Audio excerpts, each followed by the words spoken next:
My name is Lauren Mitchell, and I used to believe that family vacations were meant to heal old wounds, that somehow a change of scenery could stitch together the places where blood ties had frayed. But that illusion shattered the moment I realized my daughter wasn't standing beside me when the rest of the family walked into the hotel lobby, smiling. They were chatting like they'd just returned from a cruise or a spa day, carefree, glowing. My mother's voice echoed off the marble floors something about dinner reservations. My sister Amber was flipping through her phone, and her kids Caleb and Lily were snickering about something I didn't catch at first. But I caught what wasn't there. Rose, 18 years old, my only daughter, the one I thought I was keeping safe by organizing this whole trip. She wasn't trailing behind them. She wasn't anywhere. I glanced toward the elevators, checked the gift shop, looked outside, scanning the driveway as if she might just appear out of thin air. Dread settled into my chest like cold iron. I turned to my husband Marcus, who had noticed it too. "Where's Rose?" I asked, trying to sound casual, though my voice betrayed me. It came out too sharp, too strained. Dad barely turned his head. "She's probably on the next flight." The next flight, I repeated, heart beginning to hammer. Mom waved it off with a flick of her hand. She lost her passport at the layover. There was some confusion. She's sorting it out. A flicker of alarm shot through me. "At which layover?" I asked. There was a pause. Not long, just long enough to feel like freefall. "In Khartoum," my father finally said. I stopped breathing for half a second. Khartoum, as in Sudan. He nodded nonchalantly. "It was faster and cheaper. I got us a better deal." Sudan, a do-not-travel zone, a country with no U.S. embassy.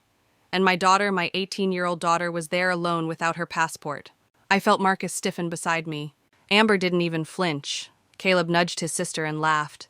You should have seen her panic when she realized she wasn't getting on the plane. Lily giggled. She was about to cry. I stared at them like they were strangers. No worse, like they were predators who had found a way to smile through cruelty. "You left her behind," I whispered. "She's 18, Dad replied flatly, "not a child." Amber rolled her eyes. "You're making this a bigger deal than it is." She said she'd figure it out. And in that moment, something inside me cracked, not loud, not visible, like a joint slipping quietly out of socket. Subtle, but irreversible. Because I realized this wasn't a mistake. It was a decision. They knew. They knew she didn't have her passport. They knew Sudan wasn't safe. And they left her anyway. If you've ever felt your heart stop mid-beat because you sensed something terrible had happened, please leave a like and stay with me. Because I need to tell you what I did next. How I responded not just as a mother, but as a woman who had been silent far too long. Let's keep going. I don't remember sitting down. One moment I was standing in the middle of the hotel lobby, and the next I was on a couch, cold sweat pooling behind my knees, my mind trying to piece together the impossible. Sudan. My daughter. Alone. I had planned this trip for months, picked the resort, covered every dollar, flights, transfers, excursions. It was supposed to be a celebration, a way to bring everyone closer after years of polite distance. But now, I was staring at the faces of the people I'd tried so hard to reconnect, and all I saw was indifference. Marcus broke the silence beside me. His voice was calm, but there was steel beneath it. "You routed our daughter through Sudan, without telling us." "She's 18, my father repeated like that number was a magical shield. "She can handle herself." "You do realize the U.S. State Department has that country on a level 4 do-not-travel advisory," Marcus said. "There's no embassy, no consular services, no safety net." Mom shrugged. "Well, the original flight got canceled. Your father found a better route." "A cheaper route," I snapped. "Same thing," Dad replied. "And look, we made it here, didn't we?" That was the moment I understood. This wasn't an accident. It wasn't bad luck or bureaucratic oversight. It was a choice. A calculated decision to save a couple $100 at the cost of my daughter's safety. And they didn't even blink. Amber crossed her arms. "We told Rose to stay near the airport help desk. She'll figure it out." "Which help desk?" I demanded. Blank stares. "You don't even know where you left her." "She didn't want to go through Sudan in the first place," Lily muttered from the side. "She kept saying it wasn't safe for women or whatever." "She was being a baby," Caleb added. "Like, calm down. It's not the end of the world." Marcus's arm moved slightly, just enough to block me. He must have felt the fire rising in me. "She fits in better over there anyway, doesn't she?" Caleb said with a grin. "Her dad's black, right?" Everything went still. Even Lily glanced up from her phone. "Excuse me," I said, voice shaking now, not with fear but fury. "I didn't mean it like that," Caleb backtracked, still smirking. I'm just saying she was freaking out over nothing. Amber tried to wave it off. He's a kid, don't twist his words. No, not this time. I stood up slowly, every muscle tense. You rerouted a flight through a hostile country to save money. You left an 18-year-old girl alone, passportless in a nation with no consulate. And now you're laughing about how scared she looked. Marcus's jaw clenched. Why didn't one of you stay back with her? Why didn't just one adult stay behind and help? Dad looked genuinely confused. Because we're already here. Because we're already here. Like that was a reason. A justification. I pulled out my phone. No signal. Tried again. Straight to voicemail. Marcus tried hers. Same result. Maybe her phone died, Mom said. We told her to stay near the desk. I turned to her slowly. The desk? Where you abandoned her. No one answered. And that was when I knew. They didn't care. Not really. Not about Rose. Not about the danger. Not even about how this might tear our family apart. All they cared about was getting their cheap vacation, avoiding inconvenience, and pretending it wasn't their problem. I've stayed quiet most of my life. Tried to be polite, accommodating the peacekeeper. I was the responsible one, the grown-up. But at that moment, I stopped being accommodating. Because something inside me snapped, and not in a way that screams or slams doors. It was quieter than that, more final. And if you've ever reached the point where you realize your silence is the only thing keeping other people comfortable, then maybe you understand what I did next. Maybe you've done it too. And if you haven't yet, stay with me, because this was the moment I stopped waiting for apologies and started writing my own ending. I walked out of the lobby without saying another word, the sound of my own heartbeat pounding in my ears louder than the chatter behind me. I wasn't sure where I was going, only that I couldn't stand there 1 second longer, watching the people I once called family smile and sip tropical drinks, like they hadn't just abandoned my daughter in a high-risk country without identification. Marcus caught up with me outside, his voice low. We need to get answers, now. I nodded. I wasn't panicking, not in the way they probably expected me to. I was calm. That heavy, terrifying kind of calm that comes when your instincts have already decided you are not safe here. Not emotionally, not morally, not in this circle. We found a quiet corner of the resort cafe and sat down, phones out, both of us scrolling like our lives depended on it. In a way, they did. I was searching embassy listings, emergency contacts, flight rebooking options. Sudan had no American embassy, just as I feared. No one on the ground to help an American teenager trapped in a foreign country with no passport, no adult supervision, and no legal recourse. She's probably still in the airport, Marcus said. They wouldn't have let her leave without ID. But for how long, I whispered. He looked at me, and for the first time in years I saw real fear behind his eyes. Not the nervous parent kind of fear. The my kid is in danger and I can't get to her kind. Back in the lobby, I could hear Caleb laughing again. My jaw tightened. I'm going to talk to them, I said. But Marcus shook his head. Let me try first. We returned to the suite where they were gathered. Amber had taken over the balcony, scrolling through Instagram stories like nothing had happened. Mom was sipping tea. Dad was reading the local paper, oblivious. Caleb and Lily were playing some game on their tablets. Marcus didn't shout. He didn't raise his voice. He just asked calmly, "Where exactly did you leave her?" Dad looked up annoyed. "We told you, at the airport." "Which part?" Marcus asked again. "Which terminal? Which gate? Which help desk?" Mom waved him off. "She stayed behind where the check-in area is. She'll be fine." Amber finally looked up. "You're being so dramatic." I couldn't stay silent anymore. "Dramatic," I repeated, stepping forward. "My daughter was stranded in one of the most dangerous places on Earth because you all decided to prioritize saving a few $100 over basic human decency, and I'm dramatic." "You're overreacting," Dad muttered. "You flew her through Sudan," I hissed. "She didn't even want to go that route. She warned you. And then conveniently she loses her passport and none of you stays behind. That's not an accident. That's a setup." There was a flicker of tension in the room now, not guilt defensiveness. "She's smart," Amber said. "You've always said that. She can figure it out." "I said she was intelligent, not invincible," I snapped. "You left her without a passport, a working phone, and no access to anyone she knows. You left an 18-year-old girl in a foreign airport with nothing." Caleb chuckled. She was being so dramatic, like shaking and everything. It was kind of hilarious. That was the moment everything in me shifted. Not rage, not grief, just clarity. "You think this is funny?" I said softly. He shrugged. "You all think this is some joke." I turned to each of them one by one. "Do you even hear yourselves?" Marcus placed a hand on my arm, grounding me. I knew if I didn't walk away, I would scream. And I didn't want to scream, not yet. I needed every ounce of energy for what I was about to do. I looked at Amber, then my parents. You didn't just abandon her. You knew she was terrified. You watched her panic. And you walked away anyway. Mom tried to step in. Lauren, sweetheart, don't, I said. Don't call me that. Not after what you did.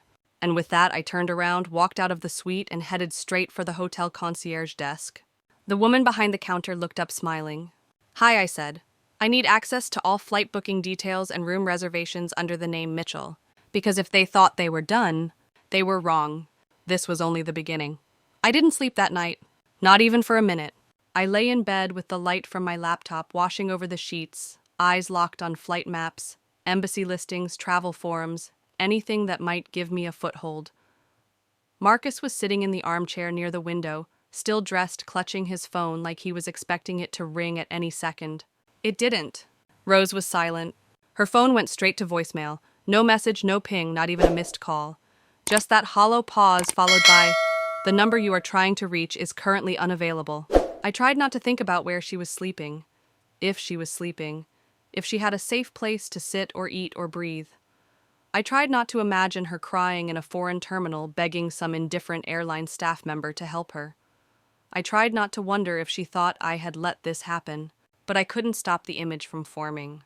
It was the laughter that echoed most in my ears, the memory of Caleb and Lily mocking her panic, replaying it like a YouTube short.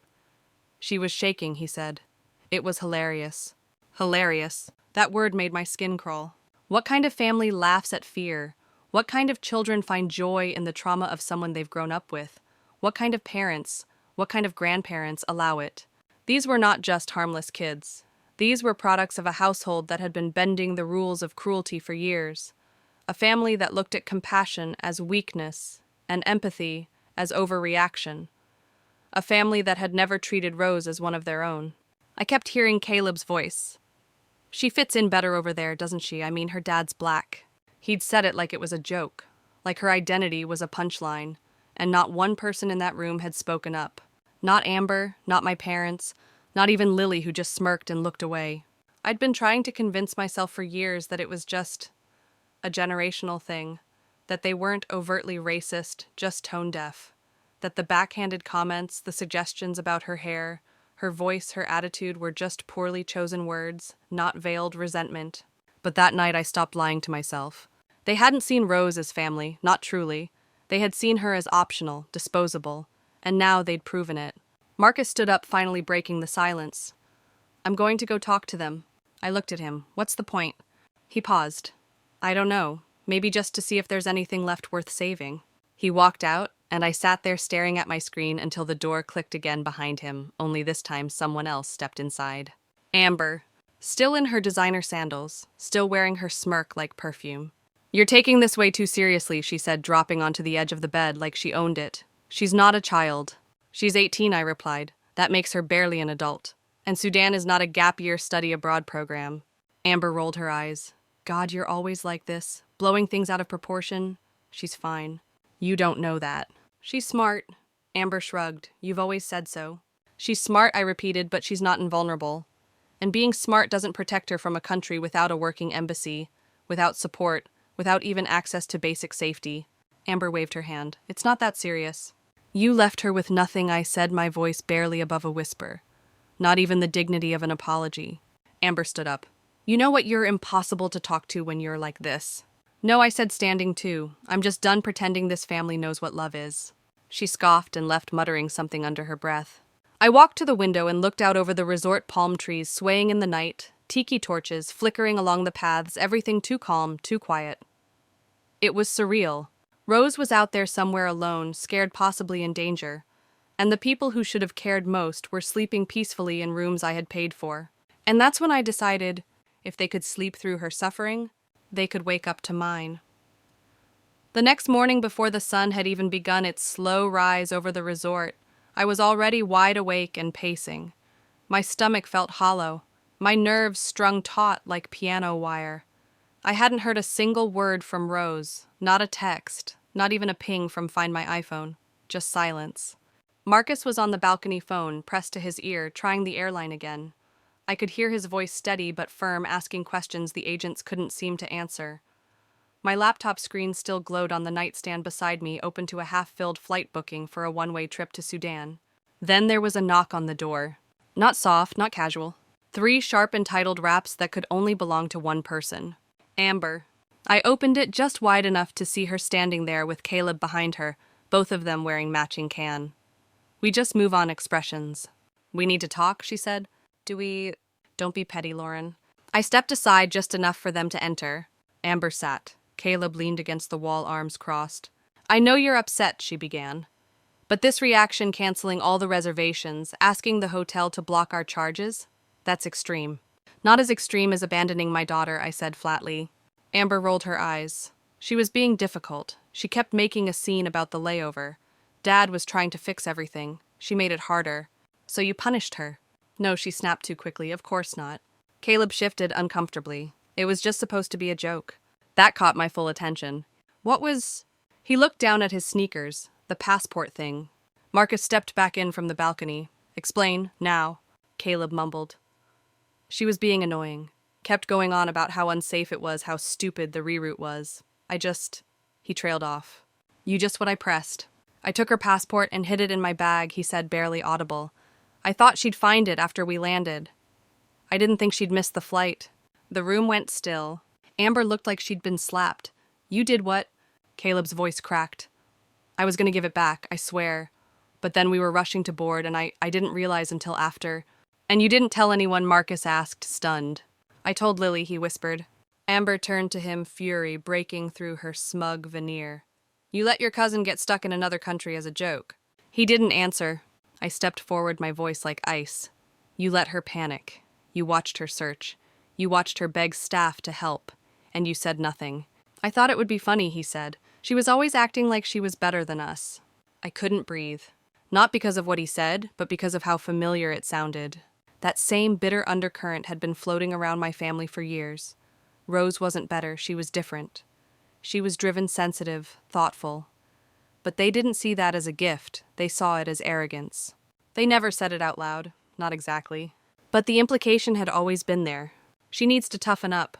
She's too sensitive. She overthinks everything.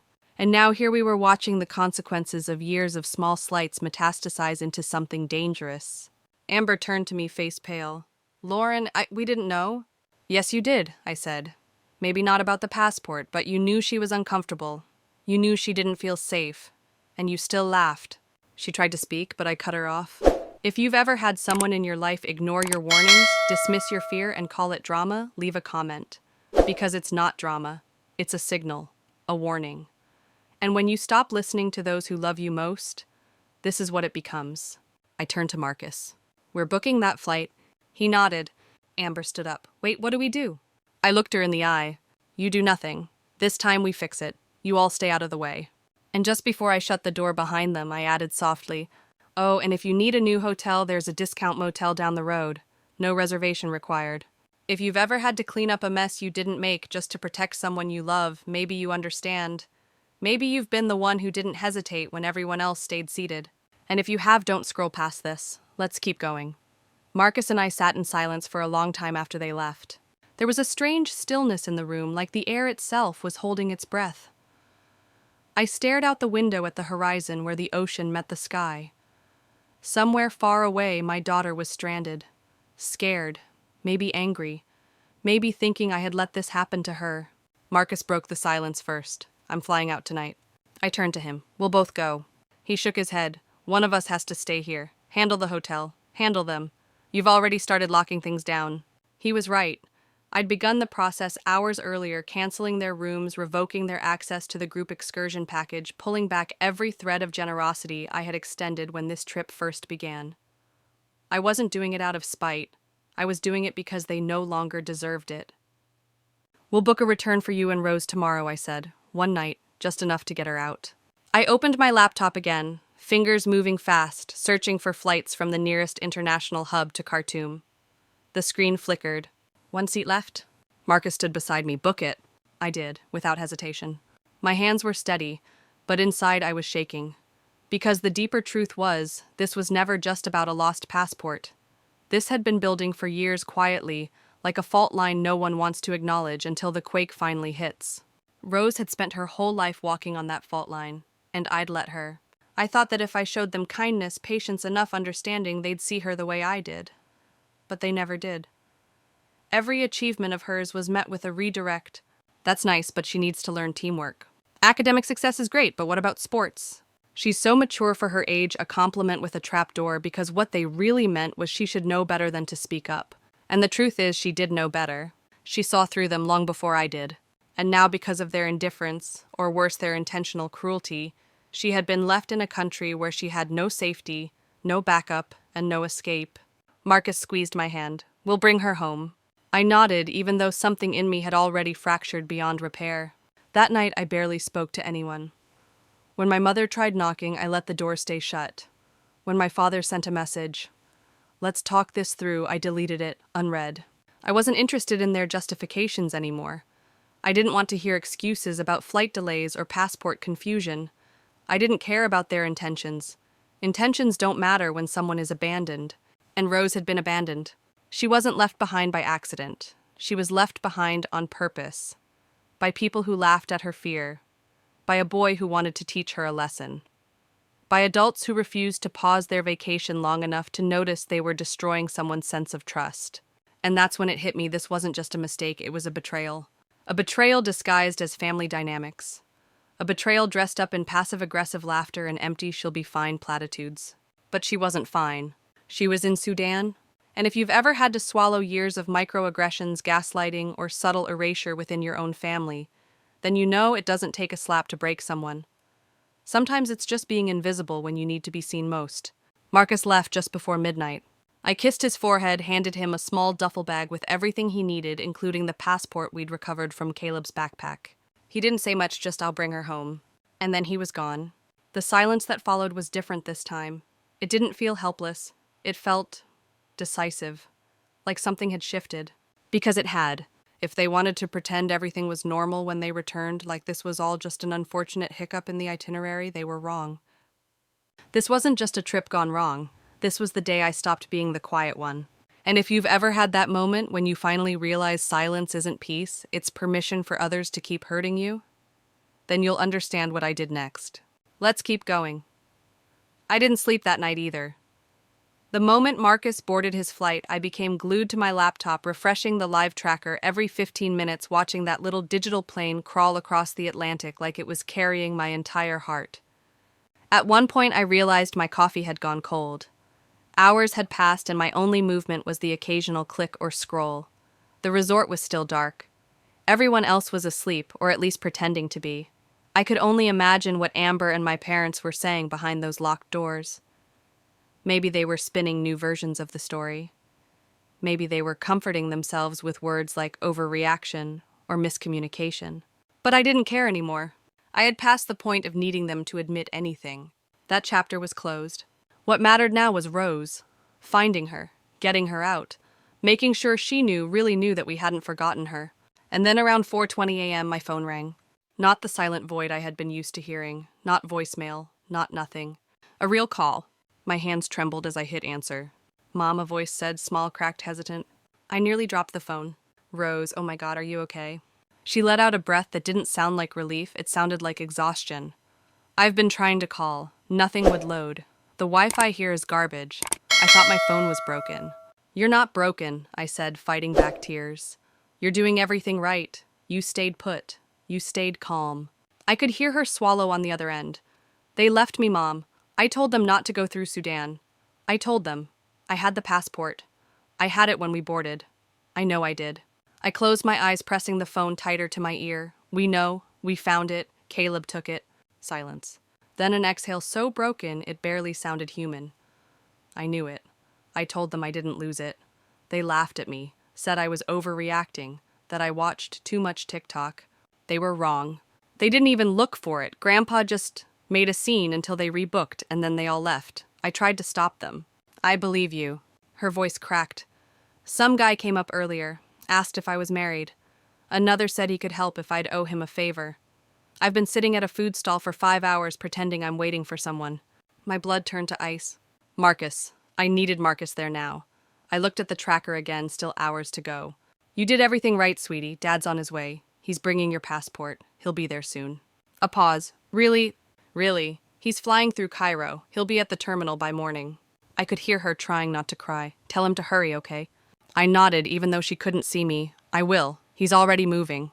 When the call ended, I sat still for a long time. Not crying, not screaming, just listening to the silence again. But this time it wasn't heavy. It was purposeful. It was power. And when I opened the group hotel reservation page again, I didn't hesitate. One by one, I canceled their bookings, Amber's suite, my parents' rooms, every single reservation under my name. They didn't deserve this resort. They didn't deserve the comfort I had gifted them. The air conditioning, the spa towels, the beachfront view. Let them figure out their own way now. I heard a noise in the hallway. Raised voices. A child crying. Someone shouting, "You can't do this, we have kids." Then, the hotel manager's calm voice, "Sir, your reservation was canceled. You have 15 minutes to vacate, or we will contact the authorities." I shut my door quietly. Not out of guilt, not out of fear, but because if I had to hear one more excuse, I might actually laugh. And if you've ever been pushed to the edge where you stop crying and start reclaiming, then you already know this wasn't vengeance. This was clarity. And clarity, it turns out, is a beautiful kind of freedom. If you've ever had to cut someone off, not because you stopped loving them, but because they stopped caring, leave a like and tell me your story. You than hamre not alone, and you don't than hamt have to stay silent. By the time the sun rose over the resort, I had done what I never thought I'd have the strength to do. I walked away from the idea that family means unconditional access. That morning, I made a new rule: no one is entitled to me if they can't treat the people I love like humans. My phone buzzed multiple times. Group chat messages, voicemails, missed calls, one from my mother, one from Amber, and a few from numbers I didn't recognize. I didn't check any of them. I didn't need to. I already knew what they were saying. Something about how they'd been blindsided, how they were being kicked out with children, how they couldn't believe I'd be so cruel. Funny, I thought. The word cruel never came up when they left my daughter in a foreign airport to fend for herself. I finally checked one message. It was from Amber, just 3 words: "You went too far." I stared at it for a moment, then opened my email. One more click, and their return flights were gone too. They had plenty of options, standby lists, last-minute economy. Let them feel what it's like to panic at the gate. Let them taste a sliver of what they served my daughter. I heard a knock, gentler this time. I opened the door to find the hotel manager, a woman named Elena, who had been kind enough to help me reroute all the bookings. Her tone was professional, but her eyes said she understood more than she could admit. "Ms. Mitchell," she said, "your family has vacated the rooms." I nodded, "Thank you." They were quite vocal. I'm sure they were. She hesitated, then added quietly, "If someone had done that to my daughter, I would have set the whole place on fire." I gave her a tired smile. I thought about it. Back in the suite, I finally let myself breathe. Not relax, breathe. There's a difference. Breathing means reclaiming space. It means not bracing for impact with every sound, every call, every sarcastic remark cloaked in politeness. Marcus messaged from Cairo. His layover had gone smoothly. His next flight was boarding in an hour. I sent him a photo of Rose's passport, just so he'd see the name on it, the proof of what had been done. He replied instantly, "We've got this." And I knew he would. Still, I couldn't sit still. I walked the hotel grounds, past couples sipping coffee, past families laughing over waffles, and for a second I felt envious. Not because they had peace, but because they didn't know how fragile peace could be. It can be ripped away not with a fight, but with a smile and a shrug. She's 18. She'll figure it out. I stopped by the front desk and asked if any charges had been disputed under my name. The concierge checked and shook his head. All settled. Good. Let them figure out how to pay for their own damage. As I turned away, my phone buzzed again. This time it was a message from my Aunt Joan. "Your mom said there was a misunderstanding. What's going on? Is Rose okay?" I didn't sugarcoat it. I typed back, "They rerouted her through Sudan without telling us. Caleb hid her passport. They left her behind. Marcus is flying to get her now." There was a long pause. Then she replied, "Oh, no follow-up, no defense, just that single syllable of realization. Because when you lay it out plainly, what they did sounds unspeakable. And that's because it is." I sat by the pool alone for a while, just listening to the sound of water lapping against tile, and I thought about Rose. How often I had asked her to be patient, to understand, to give them time. I had raised her to be the bigger person in a room that never even wanted her in it. But now I would never ask her to shrink herself again. Not for comfort, not for peace, not even for family. And if you've ever had to unlearn loyalty to people who used it against you, maybe this moment feels familiar. Maybe you've stood in your own silence, finally realizing that you were not the one who needed to change. You were just the one who finally said enough. And if you've ever been there, I see you. And I'm standing with you. I sat on the edge of the bed, phone still in hand, staring at that one-word reply from Aunt Joan. Oh. It echoed louder than any long explanation could. There was no defense, no excuse, no spin to make it sound better. Because how do you spin the fact that your own family left a teenage girl behind in a high-risk country on purpose? They hadn't just turned their backs on Rose, they had erased her. Silently, efficiently, like she was luggage too heavy to carry forward. I used to believe family was about sticking together through hard times, but now I understood something deeper. Family doesn't mean much if they only love the version of you that keeps quiet and stays convenient. Rose was never convenient to them. She asked questions, she challenged decisions, she made them uncomfortable with her clarity, and for that they punished her. The group chat pinged again. A message from Savannah Amber's daughter. It read, "This new hotel is disgusting, no AC, 2 hours from the beach.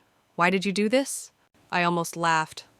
Not because it was funny, but because it confirmed everything I already knew. Her discomfort mattered more to her than what they'd done to Rose. I typed a reply, then deleted it.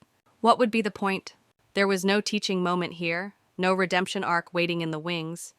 This wasn't about miscommunication anymore. This was about power. About how, for years, they had used guilt manipulation and hierarchy to hold the rest of us in place. Well, not anymore. I muted the group chat, then opened my email. There were a few lingering receipts from the hotel system confirmations that all their bookings had been canceled and charges reversed. I flagged them for records and sat back, finally letting the weight of it settle. And that's when I heard the knock. Not at the door this time. At my wall. Faint, muffled voices came through the thin hotel drywall, my mother's sharp and brittle, and my father's gruff and rising. I could only make out parts. "She's punishing us. This is ridiculous. She'll come around." And then the phrase that made me sit up straight, "We raised her better than this." That was the final twist of the knife. Because no, you didn't raise me better. You raised me to be obedient, compromising, and grateful for breadcrumbs. You raised me to ignore pain in favor of politeness. You taught me to swallow disrespect if it meant keeping the family name clean. But I raised Rose differently. I raised her to speak up, to protect her peace, to recognize cruelty even when it's wearing a smile. They didn't like that, of course they didn't. Because girls like Rose are dangerous to people who thrive in silence. Marcus messaged me again. He had landed. The local contact he arranged through the connecting airport had been waiting just outside customs. He was headed to the terminal where Rose had been stuck for nearly 24 hours. I told him what Rose had said on the phone, how she'd stayed in the food court area pretending to wait for someone, how she'd avoided eye contact, how she'd fielded comments from men who saw her aloneness as opportunity. Marcus just replied, "I'll find her." Then another message. "Tell her she held it together better than most grown men I've ever known." That one got me, because it was true. My daughter had faced one of the most terrifying situations imaginable, and she didn't fall apart. She didn't collapse. She waited. She survived. But she shouldn't have had to. I looked around the room, the untouched dinner tray, the crumpled reservation printouts, the empty chair across from mine, and realized something else. This was the last time I would clean up their mess. The last time I would let them play victim while my child paid the price. So if you've ever found yourself rebuilding someone else's destruction, wondering why it's always you doing the mending, just know this. You're not crazy. You're just awake. And the moment you stop apologizing for protecting what's sacred, that's the moment you finally come home to yourself. It was almost sunset when Marcus called again. The sound of his voice, ragged but steady, was enough to pull me upright. "I've got her," he said. "She's with me now." For a moment I couldn't speak. My chest filled with something too big for words. Relief, anger, love, all tangled together in a knot that finally began to loosen. "Is she okay?" I asked. "She's exhausted, hungry, shaky," he said. "But she's okay. She saw me, and she didn't cry. She just grabbed me like she was trying to hold herself together with both hands." That image broke me. My daughter, who had always tried so hard to be strong, had been holding herself up alone for nearly 24 hours in a foreign country, because her own family decided she was expendable. I told her she doesn't have to be strong anymore, Marcus said. I told her we've got her. I pressed the phone tighter to my ear, biting my lip. Tell her I'm proud of her. I already did. There was a pause. Lauren, he added, she's different. Her eyes. She's changed. I knew exactly what he meant. Some experiences strip something from you, something you don't get back. It doesn't always look like trauma. Sometimes it looks like silence, like sudden stillness. Like the way your laughter never quite returns to the same volume. They were boarding their flight soon, a one-way ticket out of that nightmare. I had already arranged everything: hotel, transport, return accommodations, even a private driver to meet them on the U.S. side. I wasn't going to let anyone else decide what Rose did or didn't deserve ever again. And right before Marcus hung up, he said something I'll never forget. She looked at me and said, I knew you'd come. That did it. I hung up and sat on the edge of the bed, breathing in the soft buzz of the minibar fridge, the distant murmur of waves. I thought I might cry. But I didn't. I just felt still, resolved, complete. Then the knock came again. This time it was harder, insistent. I didn't even need to check the peephole. I knew who it was. I opened the door. My parents stood there, dressed like they were headed to dinner, ironed slacks, sandals, my mother's floral scarf wrapped neatly around her neck as if nothing had happened. You canceled our flights, Dad said. Correct. Mom folded her arms. You're being vindictive. No, I replied, I'm being precise. You're punishing all of us for something a child did, she snapped. I held her gaze. That child is yours, your grandchild, and you watched her suffer and said nothing. So no, I'm not punishing you. I'm refusing to reward you. Dad took a step forward. We have kids with us. And you didn't think about that when you left mine behind. I asked, my voice low, steady. You expect grace when you've offered none. Mom's eyes narrowed. Lauren, this isn't who we raised you to be. No, I agreed. This is who I became in spite of how you raised me. There it was, the line I had never dared to cross before. But now that I'd stepped over it, I saw how imaginary it always was. A wall built out of fear, guilt, and obligation. Kendra stormed up from the hallway, next, arms flailing. So that's it. You're cutting us off because of one mistake. One mistake, I repeated. You rerouted my daughter through Sudan, let your son steal her passport, left her behind, and laughed about it. Silence. You endangered her life, I continued. You made her beg strangers for help, and now you want to cry foul because I took your hotel room. No one answered. I stepped back. We're done here. Mom reached out. You're really going to do this, overreact this much? I met her eyes. She could have been trafficked. She could have been assaulted. She could have disappeared. And you all would have gone to the beach the next morning like nothing happened. Still silence. Then I said it, the sentence that closed the door. I'm not your scapegoat anymore. I'm not your bank, and I'm not your bridge back to normal. Figure out your own way home.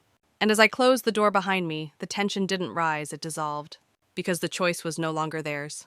And if you've ever had to shut a door, not in anger, but in liberation, then you know how powerful it feels when silence becomes your boundary. Marcus and Rose would be home soon, and I would be ready. If you've ever taken back your peace, even when it cost you everything you were taught to protect, drop a comment and share your story, because sometimes standing up means finally sitting down and refusing to open the door again. The suite was quiet again, but this time it wasn't the kind of silence that made me uneasy. It was the kind that filled every corner like warm light. The kind that follows a storm, not because the damage is gone, but because you've survived it. I sat back on the couch, hands still shaking slightly from adrenaline. My heart hadn't slowed since I closed the door on my family's last attempt to control the narrative. It was like my body hadn't caught up to the fact that I was finally free. Free from their expectations, from their manipulation, from the tightrope walk I had performed for years just to keep the peace. My phone vibrated again. This time it was a message from my cousin Emily. Your mom says you're shutting the whole family out. What happened? I paused, staring at the words for a moment. Then I typed back, they left Rose in Sudan. Caleb hid her passport. They all knew. They left her anyway. No emojis, no commentary, just the facts. 3 dots appeared. Then nothing. Just like that, I knew the ripple effect had started. Not that I needed validation. But I wasn't going to let them spin this story into one more Lauren overreacted again chapter. Not anymore. The hotel room felt too pristine, too still. So I stepped out onto the balcony, letting the salty breeze hit my face. The ocean stretched endlessly in front of me, calm, indifferent, eternal. just like the truth. And truth I'd learned didn't need to scream. It just needed to be spoken. For years, I had been the one who smoothed things over. The one who booked the flights, arranged the dinners, remembered birthdays, and forgave things that no one ever apologized for. And every time someone said something cruel to Rose, some veiled jab about her voice, her hair, her tone, I made excuses. They didn't mean it like that. It's just a joke. They were raised differently. But what if being raised differently isn't an excuse, it's a choice? And what if continuing to excuse them is also a choice? Mine. Not anymore. Rose didn't need to learn how to toughen up. The family needed to learn how to love better or not be called family at all. My phone rang. This time it was Marcus. I answered before the first ring even finished. "We just landed," he said. "Customs was easy. She's tired, but she smiled when we touched down." I breathed in sharply, holding back the tears that had been threatening for days. "Put her on," I whispered. A pause, then her voice. "Hi, Mom." My throat closed. "Hi, baby." "I'm safe," she said, her voice small but steady. "I know, I never doubted you." She hesitated. "Thank you for believing me." My heart broke all over again. "You never needed to prove anything to me. I'm sorry I didn't protect you sooner." "You did," she replied. "You're doing it now." And then the thing that caught me off guard, she laughed. Soft, tired, but real. What I asked, half smiling. "I was just thinking that Grandma's probably losing her mind." "Oh, sweetheart," I said, finally letting the laughter escape. "You have no idea." After we hung up, I sat still for a while. Just breathing, just being. It was a feeling I didn't recognize at first because for the first time in years, I wasn't carrying anyone else's guilt. And if you've ever been the one to finally drop the burden, to set it down and walk away, not because it got lighter, but because you got stronger, then you know exactly how that moment feels. The next time someone tells you that blood is thicker than water, remind them so is cement, and it'll drown you just as fast. I looked back at the quiet, sweet mine alone now and realized I wasn't alone at all.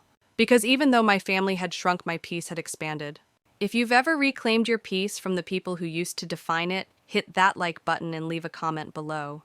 Because sometimes the most radical thing you can do is finally live on your own terms. That evening, as the sun dipped below the horizon and painted the ocean in streaks of orange and violet, I found myself standing at the edge of the shore, my feet sunk into warm sand waves brushing against my ankles. The sky was impossibly wide. It felt like the world was exhaling, like it was giving me permission to do the same. Rose and Marcus were safe. That truth alone felt like an anchor after days of spiraling chaos. But as much as I wanted to leave it there to close the chapter and move on, I knew I couldn't. Because there was still one last layer to peel back. I hadn't just spent this week dealing with betrayal.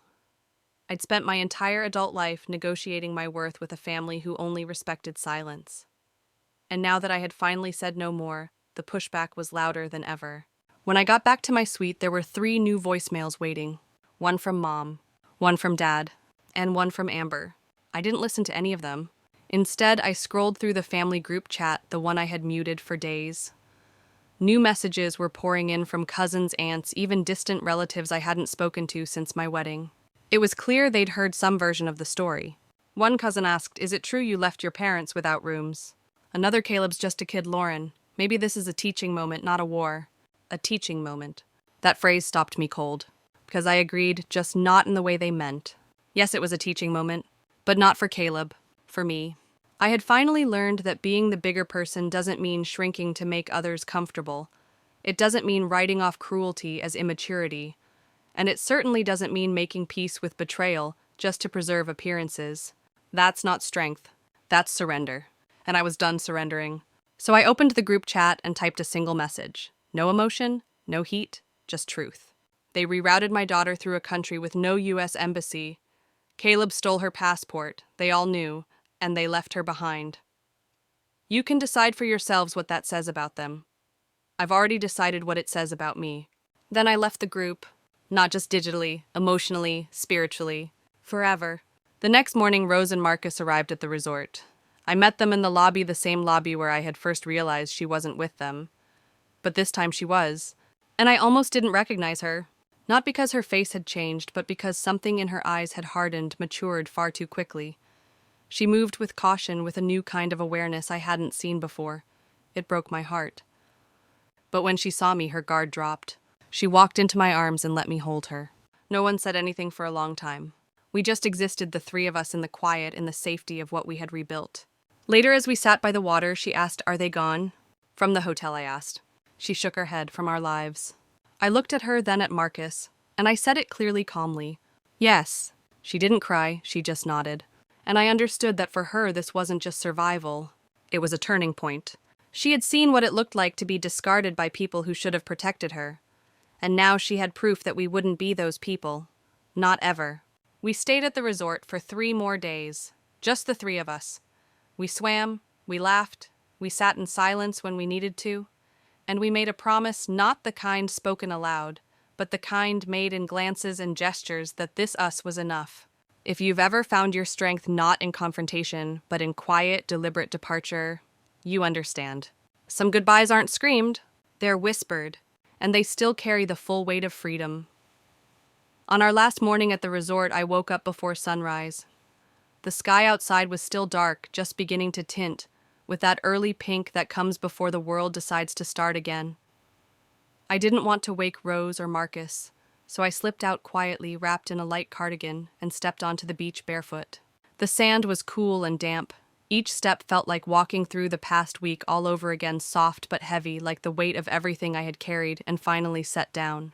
I stared out at the water, letting the quiet hum around me. I wasn't thinking about my family, not in the usual way. I wasn't rehearsing arguments or justifications. I wasn't trying to imagine how to repair anything, because something had shifted. It wasn't closure. It was clarity. I thought about all the times I'd made excuses for them, the way I used to cover for my parents' dismissiveness, the way I smoothed over Amber's sarcasm so Rose wouldn't feel targeted, the way I had believed that being the bridge between generations was noble when all it did was exhaust me into silence. That silence was gone now, and in its place was resolve. I went back inside and found Rose curled up on the couch, hair-messy eyes half closed but awake. She looked at me with a softness I hadn't seen in her since before the trip. "You okay?" she asked. I nodded, better than I've been in a long time. She sat up and wrapped the blanket tighter around her. "I had this moment," she said, "back in the terminal. I was just sitting there watching people pass by. Nobody looking at me. Nobody stopping. I remember thinking, so this is what being invisible feels like." My chest ached. "But then I kept hearing your voice in my head," she continued, saying, "Stay calm, don't panic, you're smarter than the moment you're in." You didn't actually say that, but I pretended you did.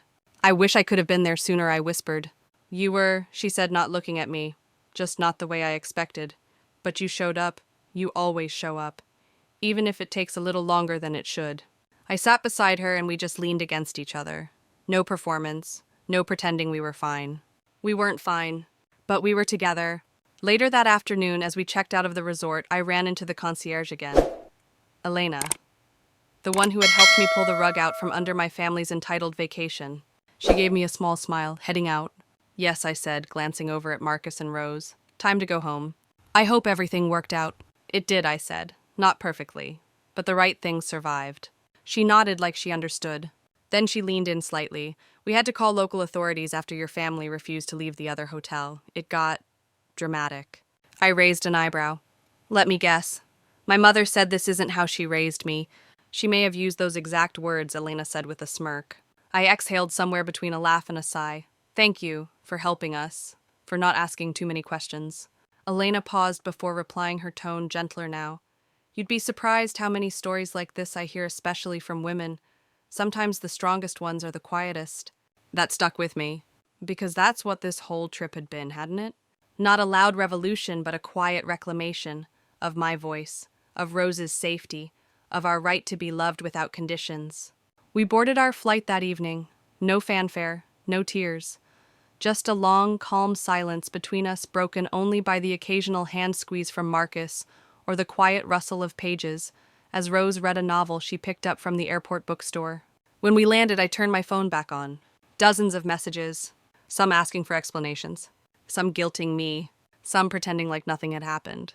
I didn't open a single one. Instead, I blocked them, all of them.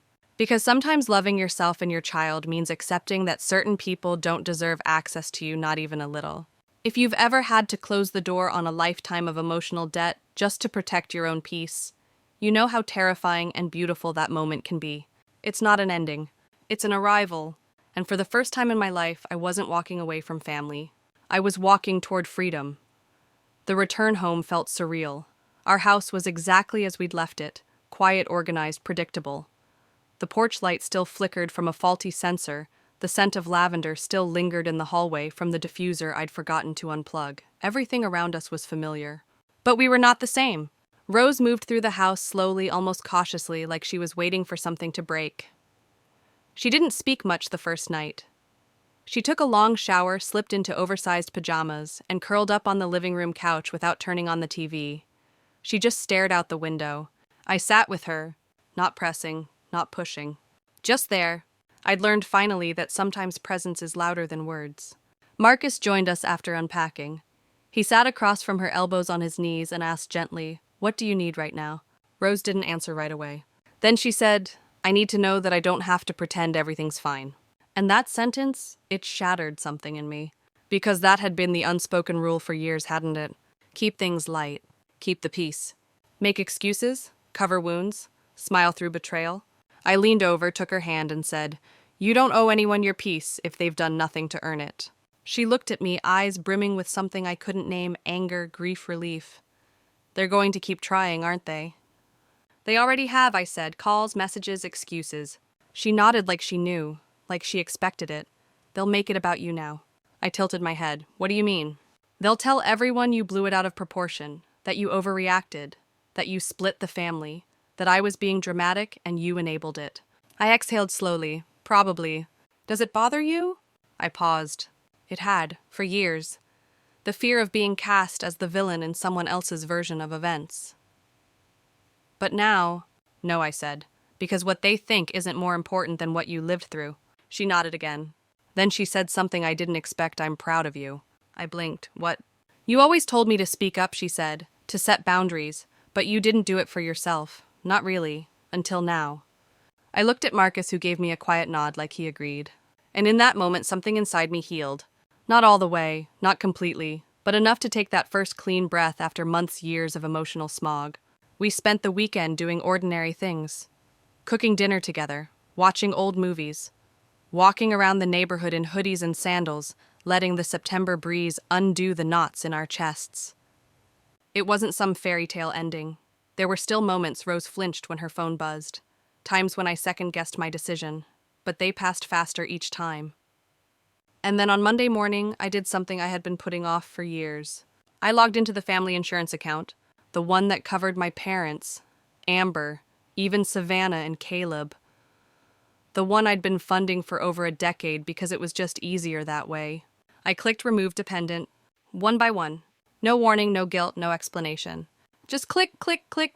And with every name that disappeared from that list, I felt the weight on my shoulders get lighter. By the time I closed the browser, I was almost laughing. Not because I was angry, because I was free. Later that day, my mother texted me, "Are you still paying for the insurance I need to schedule a doctor's appointment?" I stared at it for a long moment. Then I typed, "No, we're not." And that was it. No follow-up, just silence, which for once felt like a victory. Because sometimes the most powerful thing you can say isn't "I forgive you." It's "I'm done." If you've ever stopped pouring into people who only ever left you empty, tell me in the comments, what did freedom look like for you? Because for me, it looked like one simple sentence. No, we're not. 3 weeks later, our lives had settled into something that resembled peace. Not the fake kind we used to wear like armor around family dinners, but the kind that shows up in little ways. Like the way Rose no longer jumped when the doorbell rang. Or how Marcus stopped checking his email at midnight, waiting for some angry cousin's message to explode. Or how I, for the first time in years, felt no obligation to answer a phone call I didn't want. We had built a new rhythm. Sunday breakfast on the patio, movie nights with no interruptions. A group chat with just the three of us where we shared inside jokes and memes and support, nothing toxic, nothing performative. Just real quiet love. But then one afternoon something unexpected happened. A letter arrived in the mail. Handwritten, no return address. I knew the handwriting. My father's. For a second I didn't move.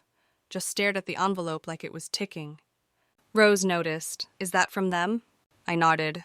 Marcus stood beside me. "Do you want to read it?" I didn't answer right away. Then I tore it open. Inside was a single page, short, controlled, like every word had been chosen carefully to walk the tightrope between guilt and pride. Lauren, we know you're angry. We think you've made your point. Families fight, but they always come back together. It's time you stop holding this over everyone's heads and come home. Amber's birthday is coming up. You're expected. No apology. No ownership. Just expectation. I laughed, a soft, stunned laugh. Because here they were, again reaching out, not to reconcile, but to reset the script. To pretend nothing happened. To pull me back into the role of peacekeeper while they rewrote the past. I passed the letter to Marcus. He read it silently, then handed it to Rose. When she finished, she looked at me and said, "They still think they get to decide the ending." I smiled at her. Let's show them they don't. That night, I sat down at my desk, pulled out a blank sheet of paper, and wrote a letter of my own. Not to them, to myself. I wrote every truth I had swallowed over the years. Every moment I had dismissed my own pain to protect theirs. Every time I allowed their convenience to outrank my dignity. I ended it with a promise. You never have to go back there again, not physically, emotionally, or mentally. You are not the villain for saving yourself. You are the hero for surviving them. Then I folded it, sealed it in an envelope, and tucked it into the back of my journal. A reminder. Not of the hurt, but of the healing. A week later, Rose started therapy. She asked me to come to the first session. She spoke in full sentences, honest ones, hard ones. She told the therapist what it felt like to be discarded, what it felt like to be chosen last, and how she was learning not to tie her worth to people who only loved her when she was useful. I held her hand the entire time, and when we walked out of that office, the sun was just starting to set. She looked taller, not in height, but in spirit. She said, "You know, for the first time, I'm not scared they'll come back. I'm scared I'll forget how bad it was and let them in again." "You won't," I said, "because you remember now. And you don't owe them a second chance just because they're family." We walked to the car not in silence, but in something better. Understanding. This is how healing happens. Not in explosions, not in big confrontations or public victories, but in soft choices, quiet boundaries. A daughter learning she deserves protection. A mother learning she deserves peace.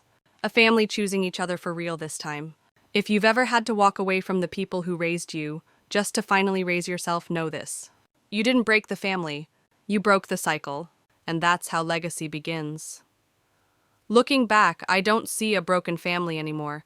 I see a woman who finally chose herself. I see a mother who stopped shrinking so others could shine. I see a daughter who no longer measured her worth by how much pain she could endure in silence. There was a time I would have done anything just to be invited in. To sit at their table, laugh at their jokes, prove I was good enough. But I've learned that some doors aren't locked, they're just not meant to be opened again. And that's okay. Because peace isn't something you beg for, it's something you build, slowly, quietly, boldly. My story isn't about revenge, it's about release. About walking away not to punish anyone, but to protect the version of me that's still healing. To show my daughter that her worth isn't negotiable. That love without respect is just manipulation wrapped in nostalgia. If you've ever felt like the outcast at your own table, if you've ever been told to stay quiet, to not make a scene, or to be the bigger person while you were being torn apart, know this. You are allowed to leave the room where you are being erased. And if this story touched something in you, if you've seen pieces of your own journey in mine, don't keep it to yourself. Share it, speak it, live it. If you believe we all deserve the right to choose peace over performance, love over loyalty, and truth over silence, subscribe to this channel. Let's write the next chapter together.